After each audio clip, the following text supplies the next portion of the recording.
자, 여러분들은 과학적으로 사고하십니까? 아니면 뇌피셜로 세상을 바라보나요? 대부분 과학적 사고를 한다고 생각하지만 제 생각에 거의 다 뇌피셜에 가까워요. 영어를 배우는 데 있어서도 여러분들은 거의 뇌피셜을 따라가죠. 이게 무슨 말일까요? 자, 살펴보도록 하죠. 과학과 뇌피셜의 차이가 뭐가 있을까요? 철학적 배경. 이건 과거 2000년 전 그리스를 생각하시면 굉장히 오래된 학문이죠. 이 철학적 배경은 논리를 구성하고 있어요. 근데 이 논리가 동물에게는 적용되지 않아요. 만약에 화성인이 존재한다면 화성인에게도 적용되지 않아요. 다시 말하면 이 논리라는 것은 어찌 보면은 사실이 아니라 당위성, 그래야 해라는 당위성에 맞춰 있는 종교의 또 다른 형태일 수도 있어요. 어떠한 지역에서 맞을 수도 있고요. 반면에 과학은 화성에도 맞고 우리 동물에게도 우리에게도 저 물질에게도 다 적용이 돼요. 모든 거에 적용된다는 겁니다. 그러므로 팩트죠. 당위성이 아니에요. 갑자기 왜 철학적 배경을 얘기하느냐? 여러분이 배우고 있는 영어는 대부분 논리로 구성되어 있어요. 그래서 논리로 분석했기 때문에 이 논리적인 분석은 결국 문법을 만들었고 구문을 만들었고 발음을 그대로 따라해서 만든 게 여는 발음이죠. 자, 우리가 태어나서 죽어요. 이거는 우리 눈으로 훤히 보이는 겁니다. 왜 죽는지 모르나 죽어요. 그러면 이러한 어떠한 눈에 보이는 것만 가지고 어떤 논리를 펴간다면 그게 철학적 배경이라면 과학적 배경은 태어나서 죽는 것은 이상한 게 아닌 거예요. 어차피 물건이 재결합했다가 다시 흩어지는 관계일 뿐인 거죠. 모든 우주가 다 그러하듯이 아무 의미가 없는 겁니다. 어찌 보면은. 자, 이렇게 여러분들은 어떠한 글이 나와 있는 걸 가지고 그 결과만 가지고 이야기를 하는 거예요. 그러다 보니까 이 안에서 어떠한 논리를 찾아요. 야, 얘는 명사고 얘는 전치사라고 부르자. 그리고 얘는 명사고 얘는 관사라고 부르자. 이렇게 해요. 그렇게 해서 배경을 만들어진 거거든요. 근데 이렇게 논리적으로 분석하는 것들은 만약에 화성인이 존재한다면 그 사람에겐 적용이 될까요? 동물에게 적용이 될까요? 이 논리는 동물에게 적용되지 않죠. 왜 적용이 안 될까요? 그걸 생각해 보셔야 돼요. 왜 적용이 안 되죠?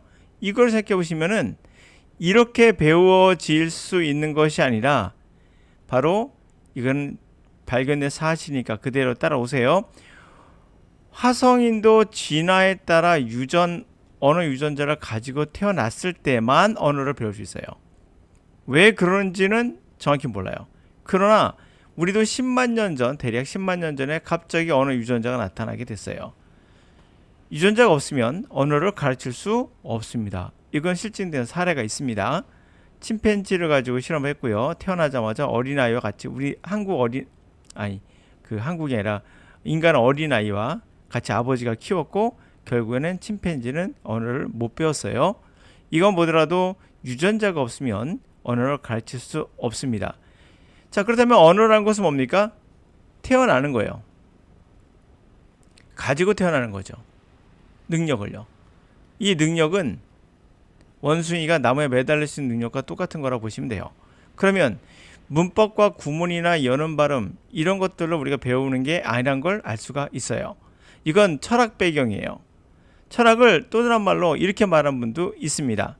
리차드 덩킨스는 something like the thought of a brain in a vet thought experiment. 일종의 어떤 거냐면 뇌인데 생각 실험통을 가지고 있는 그 뇌와 같은 것이다. 결국에는 뇌 안에서 실증하는 게 뇌 안에서 생각하고 실제 검증은 없고 그냥 생각만 하는 거예요. 이게 결국에는 통입니다. 통 안에 든 생각의 실험이에요. 이게 바로 우리가 여러분들이 배우고 있는 그 여는 발음이 바로 그겁니다. 그러나 깊이 더 들어가서 물질의 근원을 들어가는 과학은 이런 걸 인정하지 않아요. 반드시 우리 국어에 적용이 되면 화성인이 있다면 화성어에도 적용이 돼야 되는 겁니다. 자, 그러면 화성인에게 유전자가 있다면 이들은 언어를 배울 수 있어요. 그럼 우리가 언어를 어떻게 배워야 되는지가 이미 나온 겁니다. 논리적으로 배우는 것이 아닌 거죠. 아닌 겁니다. 우리는 태어날 때 가지고 태어났고 그 능력을 최대한 활용하는 게 언어를 배울 수 있는 가장 좋은 방법이라는 게 결론이 나온 거죠. 자, 철학은 원숭이에게 화성인에게 적용되지 않아요.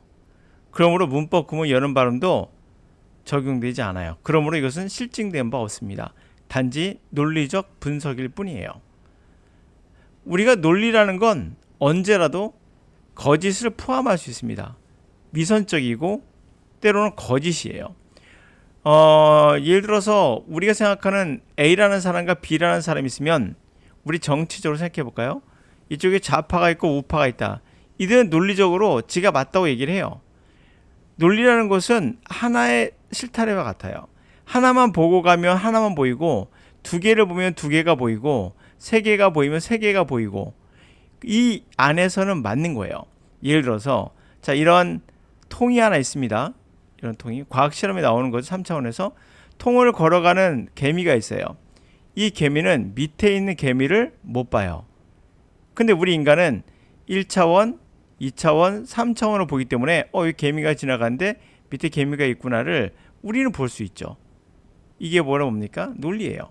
논리라는 거 하나를 보면 하나가 맞아요. 내가 봤을 때 아무것도 없었어 라고 말할 겁니다. 내가 봤을 때 얘가 주어란 말이야. 은는이가 끝나니까 얘가 주어야 라고 말하면 그런가 보다로 생각하죠. 이게 아닌 걸 증명할 수 있는 거는 문법은 무한대입니다. 룰이 거의 없어요. 화석인에게 적용이 안 된다는 게 예를 들어서 지구상에 존재하는 문장 구조를 보면 주어, 동사, 목적어 순서로 되어 있는 게 있고요. 그 다음에 우리말처럼 주어, 목적어, 동사인 경우가 있죠. 이 두 가지 경우가 가장 많고요. 이런 경우도 있고 이런 경우도 있고 이런 경우도 있습니다. 다시 말하면 뭐예요? 룰이 없는 건데 주어가 없는 게 대부분의 말이에요. 언어는 대부분 주어가 없어요. 여러분 친구가 대화할 때 거의 대화 안 해요. 주어 안 합니다. 밥 먹었냐? 라고 하지. 너 밥 먹었니? 라고 하는 경우도 있으나 대부분 그냥 밥 먹었니? 공부했니? 주어 없어요. 그러나 글이 나오면서부터 우리나라 한글은 언제 나왔죠? 한글은 500년 정도 됐죠, 대략. 영어도 마찬가지지만 대략 길어봐야 몇천 년밖에 되지 않아요. 언어는 10만 년이 됐습니다. 이 한글 같은 글이 나오면서 그 라이팅 시스템이었죠. 쓰기 체계가 나오면서 이게 제3자에게 전달되면서 주어가 누구인지를 명확하게 하는 경향이 생겼을 뿐이지 원래 말에는 주어가 없었어요. 자, 그만 보더라도 우리는 알 수 있는 게 룰은 현재 배우고 있는 여러분들의 룰은 언법, 문법, 여는 발음의 룰은 단지 어느 한 부분에만 적용되고 있는 거예요. 그럼 언어는 어떻게 배우는 거냐? 말씀드린 대로 가장 좋은 배경은 과학적 배경이에요. 우리는 언어를 어떻게 배우는가? 과학적으로 많은 것들이 나오고 있어요. 그거에 기초를 두지 않은 그런 언어학습법이라면 그거는 문제가 있는 거예요. 이거에 기초둔 가장 많이 이용하는 방법이 몰입교육이죠. 몰입교육은 별게 아니에요. 우리가 언어를 몰입해서 배운다는 거예요. 주변에 다 영어 쓰니까 너도 모르게 영어가 되는 이런 형태로 되어 있다는 거죠. 그러니까 우리가 논리적으로 따져본다면 여러분 이거 이해가실지 모르겠지만 자, 여기 비디오가 있습니다. 비디오가 있고 유튜브를 틀어줘요. 유튜브를 어린아이가 보고 있습니다. 이 아이에게 엄마는 영어를 가르치고 싶어 해요. 그래가지고 뒤에서 유튜브 중에 영어에 관련된 동화를 틀어줍니다. 그럼 이 아이가 영어를 배울 수 있을까요? 없을까요? 결론은 이미 나왔습니다. 실험으로. 어린아이는 영어를 배울 수 없어요. 이유는 뭘까요?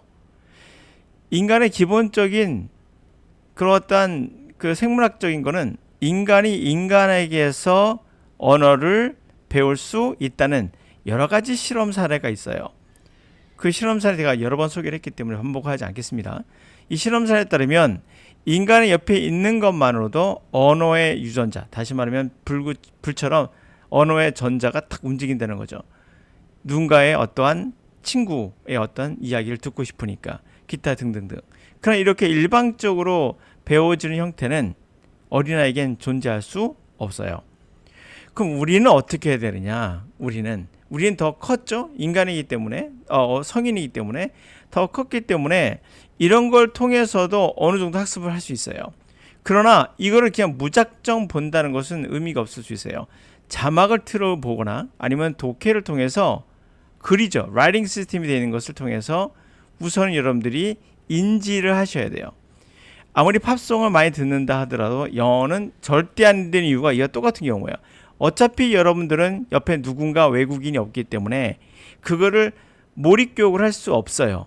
그러면 어린아이처럼 가만히 쳐다보면 되느냐? 절대 안 됩니다. 반드시 이 지문을 통해서 또 소리를 통해 배운다 하더라도 외국인이 있어야 되잖아요. 그건요. 이게 없다고 가정한다면 자막이든 뭐를 통해서 간에 라이팅 시스템을 통해서 우리는 우선 인지해야 돼요. 그러고 나서 듣기에 대한 어떤 정확한 방법을 해야 되죠. 듣기는 뭐죠? 라고 한다면 듣기는 뭘까요? 듣기는 진동이에요. 소리의 진동. 진동은 두 가지가 있어요. 그냥 소음으로 느끼는 진동이 있고 우리의 소리, 인간의 말로 느끼는 진동이 있겠죠. 근데 이걸 구별합니까? 네, 인간은 이 두 개를 구별합니다. 구별하는 방법은 인지가 되면서부터 일 수도 있고 아닐 수도 있고, 중요한 포인트는 인간의 소리와 원숭이 소리를 구별한다는 거죠. 그리고 인간의 소리는 어떠한 언어로서 구별한다는 거예요. 자, 그런 의미에서 반드시 우리가 할 수 있는 방법은 독해는 필수예요. 리스닝은 같이 가야 됩니다. 그러므로 여기까지 이해가시죠? 그럼 말하기는 그 다음 단계죠. 대상을 찾으세요. 말하기 대상을. 우선 이 두 가지는, 그런데 반드시 문법이나 이런 논리적 구성이 아니라 독해 그 자체에 빠져야 되고 리스닝도 그 자체, 소리 자체에 빠져야 됩니다. 그런 의미에서 이 두 가지를 같이 가는 게 현 시대에 가장 적절한 방법이 아니겠는가 생각해 봅니다. 자, 하여튼 이 정도 우리가 정리하도록 하죠. 우리가 배우고 있는, 여러분이 배우고 있는 대부분의 그 영어 강의 방법은 다 뇌피셜이에요. 다시 말해 철학의 기반을 두고 있습니다. 철학은 검증된 적이 없어요. 그러니까 논리적 학문일 뿐이지 논리는 논리일 뿐이에요. 실증은 되지 않거든요. 그래서 철학은 논리다 생각하시면 돼요. 그래서 얘네 디오니소스나 이런 철학자들 보면 술 좋아하고 하잖아요. 물리학자 중에 예를 들면 누구도 술 먹으면서 연구하지 않아요. 철학은 술 먹으면서 연구가 가능해요. 왜요? 여러분도 할 수 있어요. 여러분의 아버님도 개똥 철학이든 뭐든 간에 다 할 수 있어요. 그게 검증되냐 검증되지 않느냐는 그 다음에 문제가 되는 거죠. 그러나 검증이 안 돼요. 어차피 또 시대가 지나가면 또 그것이 또 문제가 있다 없다 기타 등등 또 누군가는 그걸 설파할 거예요. 2000년 전에 있었던 아직도 소크라테스나 아리스토텔레스를 찾고 있는 이 인간들은 뭘까요? 진화가 안 된 거예요. 2000년 동안 진화가 전혀 안 됐다고 볼 수 있겠죠.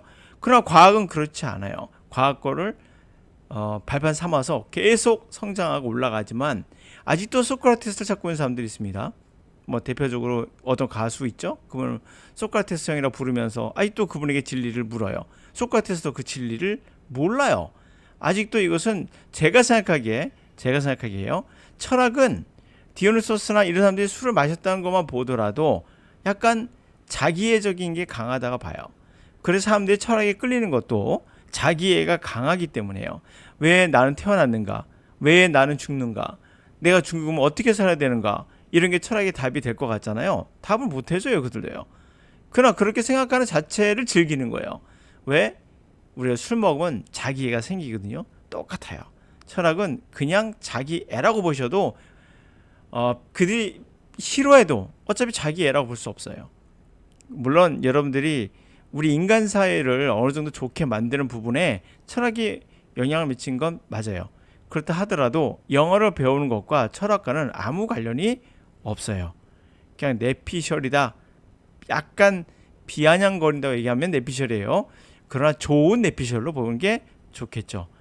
과학적으로 검증된 건 아니에요. 언어를 배우는 것은 과학입니다. 철학이 아니에요. 이렇게 살아야 돼가 당위성이라면 영어는 이렇게 해야 돼가 당위성으로 하는 게 아니거든요. 이게 과학적인 방법으로 들어가야 된다는 거죠.